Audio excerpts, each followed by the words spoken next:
좋아요, 구독. 먼저 나스닥 보도록 하겠습니다. 청년 마스터님, 나스닥 같은 경우에는 지금 0.3%가량 상승을 하고 있습니다. 현재 15,029, 15,030 라인에서 좀 다시 한번 이 상승폭을 반납하면서 횡보하고 있는 모습 보여주고 있는데요. 이 상승폭은 반납했지만 그럼에도 이 빨간불을 켜고 있는 게 이 FOMC에 대한 좀 낙관론이 있기 때문이 아닌가라는 예측을 조심스럽게 봅니다. 네, 그럼에도 불구하고 큰 폭으로 움직여지지 않는 조금은 보수적인 지금 시장 속에서 오늘 전략 어떻게 세워봐야 될지 지금 바로 한번 질문 드려보도록 할게요. 네. 자, 오늘 아까 이게 결국에 제가 방송 나와서 항상 드리는 말씀이 있잖아요. 네. 그때 3대 지수 뭐죠? 다우하고 S&P하고 그다음에 나스닥은 서로 삼형제다. 그렇기 때문에 방향성이 거의 동일하게 움직입니다. 물론 이제 변동폭의 차이는 있어요. 근데 이제 다우는 조금 예민할 수 있는 게 뭐냐면 다우는 이제 금융주가 많이 좀 직결이 돼 있어요. 그렇기 때문에 다우가 간혹 가다가 못 쫓아오는 그런 경우도 간혹 보일 수가 있습니다. 어쨌든 동일하다. 그렇게 말씀을 드리고요. 자, 이것도 보시면 일단은 일봉을 한번 볼게요. 일봉을.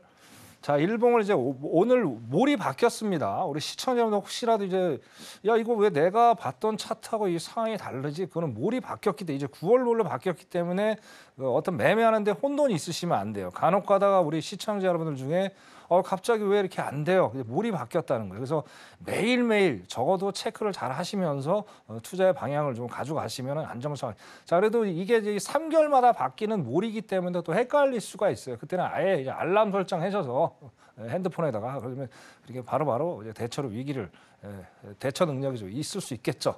이렇게 좀 보시면 될 것 같아요. 자, 어쨌든 나스닥이 지금 15,009.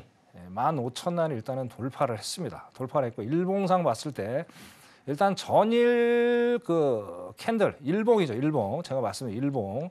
자, 일봉이 전일 캔들을 봤을 때 일단은 자 고가를 돌파를 했어요. 고가를 돌파해서 지지를 완전히 해주고 있는 모습을 보여주고 있죠. 근데 오늘 이게 봤을 때 또 일봉상을 봤을 때 윗꼬리가 상당히 세게 달려 있어요. 아래 몸통이 없어요.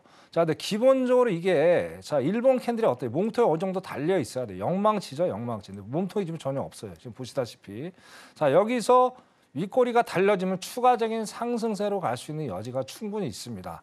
근데 지금 보시다시피 어쨌든 음봉을 또 만들어 주려고 하는 모습을 보여주고 있죠. 자, 이런 근거로 인해서 제가 아까 말씀드린 대로 S&P가 올라가는 것도 상당히 제한적일 거다 말씀. 그러면 결국에 아까 말씀드린 이것도 일맥상통한 상황이 연출될 수밖에 없겠죠. 그렇기 때문에 이것도 동일선상에서 어떤 포지션을 좀 잡아야 되겠다라고 말씀을 드리고 싶어요. 자, 어쨌든 대단하긴 대단합니다. 나스닥이 벌써 7주 연속 상승을 하고 있고요. 작년 3월, 4월 초 가격대까지 올라와 있어요. 근데 작년 그 4월 달에 히스토리 주봉에도 제가 몇 번 말씀드렸지만 작년에도 그렇게 상승을 하다가 내리막길로 이제 하락하는 그런 상황을 또 연출을 했어요. 근데 공교롭게 또 모레 FOMC 회의가 있죠. 네. 거기서 정말 찬물을 끼얹는다면 자, 일단은 동결의 무게는 거의 확실시돼 보입니다. 제 상황은. 누가 봐도 뭐 캐나다가 뭐 아무리 지금 0.1로 올렸다 그래도 미국하고 상황이 좀 비슷하지만 그래도 아까 좀 잠깐 제가 그 패드워치를 봤는데 이제 동결이 거의 95%. 그다음에 인상이 0.5%입니다. 그럼 거의 5%죠. 0.5%, 5%. 그럼 거의 뭐 캐나다는 20%였어요. 동결이. 그죠? 동결이 20%인데 올렸단 말이에요. 그럼 이제 제가 보기에는 일단 하락으로 일단은 이제 동결이 가능성이 상당히 높고 자, 그다음에 이제 중요한 거는 어떤 발언을 파월이 이제 언론상에 얘기를 하느냐가 가장 키 포인트가 될 것 같아요. 자, 일단 한 번은 스킵. 자, 스킵하고 저거 뭐죠? 중단하고 완전히 다른 거예요. 스킵을 일단은 넘어가 보자. 한 번은 쉬어가 보자. 저번에 얘기한 대로 일단 여러 가지 이슈들이 있잖아요. 그런 것들을 한번 쉬어가 보면서 시장을 좀 판단해야겠다. 그러면 이제 파월은 그 발언을 똑같이 또 반복돼서 얘기를 하겠죠. 얘기를 하게 되면 어떻게 됩니까? 일단 매파적인 발언이 나올 가능성이 상당히 높아요. 그리고 뭐 여러 가지 제가 봐더라도 적어도 최소한 한 번에서 두 번 정도는 금리를 더 인상을 해야 되겠다. 왜? 아까 근원 CPI가 여전히 끈끈하기 때문에 스티키하기 때문에 그래서 거기서 아직은 우리가 상승을 논하기에는 대세 상승은 조금은 좀 쉬어가는 어떤 시간이 좀 될 수 있겠다라고 보여지고요. 그리고 뭐 역사적으로 보더라도 9월은 좀 시장 자체가 이렇게 좀 원활하게 움직이지는 않았습니다. 예, 그렇게 일단 여기서 일봉을 한번 보면서 제가 말씀을 드리고 싶고, 자 오늘 쉬니까 또 말씀드리겠습니다. 자 지금 뭐 분봉 오늘 이거 답이 안 나오네요. 답이 안 나오고, 자 지금 보시다시피 요것도 마찬가지입니다. 일단은 자 엘리어트 파동 이론을 봤을 때 이거는 이론 자체가 지금 어떻게 됐든 여기서 보시면 그죠 1파 2파에서 끝났죠. 여기 보시면 1파 2파에서 끝났어요. 그죠? 자 이론하고 현실은 다르다고 제가 몇 번이고 말씀을 드렸습니다. 엘리어트 파동이 추세파가 5파고 그 다음에 조정파가 3파예요. 이건 이론이에요. 현실하고는 달라요. 그래서 보통 추세가 2파에서 3파에서 마감이 돼요. 그러면 그다음에 조정파도 2파에서 3파에서 마감이 된단 말이에요. 2파에서 끝났단 말이에요. 그죠? 자, 그럼 이 상황에서 오늘 한번 우리 시청자 질문 한번 던져볼게요. 이 나스닥 이 상황에서 매매를 하실 수 있으십니까? 오늘은 쉬어가십시오. 그게 답입니다. 왜냐하면 지금 어떤 패턴을 만들 거를 보여지지가 않아요. 그러면 상당히 오늘 지루한 장이 될 수가 있겠죠. 변동폭도 상당히 제한적이고. 그러면 지금 왜 내려갔냐를 우리가 오늘 질문 한번 던져볼 수 있다는 얘기. 아까 말씀드린 근원에 대한 어떤 이슈가 상당히 대두가 되는 것을 보여주면서 시장이 벌써 마이너스로 가려고 하고 있는 상황이죠. 그래서 오늘은 조금 그죠 S&P 갖고 대응을 하시고 쉬어가는 것도 투자 하나의 전략이 되겠다고 다시 한번 말씀드리겠습니다. 오늘은 편히 쉬십시오. 일찍 주무십시오. 나스닥 여기까지 하겠습니다. 네, 먼저 천명 마스터와 함께 나스닥에 대한 오늘 전략 함께 세워봤는데요. 현재 상황에서 오늘은 쉬어가자 관망 의견 주셨습니다. 네, 마스터님, 일단 실시간 패드워치상의 6월 동결 가능성은 무려 95.3%입니다. 어제에 이어서 오늘까지 연이은 좀 CPI 발표로 이어서 이렇게 계속해서 동결 가능성은 시장에서 계속 커지고 있는데요. 하지만 조금 전에 말씀해 주신 것처럼 우리가 좀 집중해 봐야 되는 게 바로 근원 CPI입니다. 이 전월 대비 전년 대비 모두 예측치를 부합하게 나오면서 시장은 스티키하다라고 평가를 하고 있는데요. 이 시장이 FOMC를 거의 예측을 하고 있다, 동결로 확실시하고 있다라고 생각을 하면서도 오늘의 지수가 이 보합권에서 큰 폭으로 움직이지 못하고 또 더군다나 하락까지 지금 실시간으로 보이고 있는 모습은 이 근원 소비자 물가 지수가 예측치에 부합하게 스티키하게 나온 그 이유 때문인 것 같은데요. 이 자세한 이유 좀 조금 더 들어보고 싶습니다. 네, 그러면 지금 이걸 패드워치를 좀 보고 설명을 좀 드려야 될 것 같아요. 네. 이게 정말 중요합니다. 중요해서 이걸 좀 보고 설명을 드릴게요.